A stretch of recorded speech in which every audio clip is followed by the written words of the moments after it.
بسم الله الرحمن الرحيم.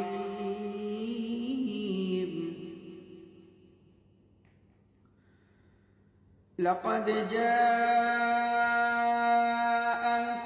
رسول من أنفسكم عزيز عليه ما عنتم حريص عليكم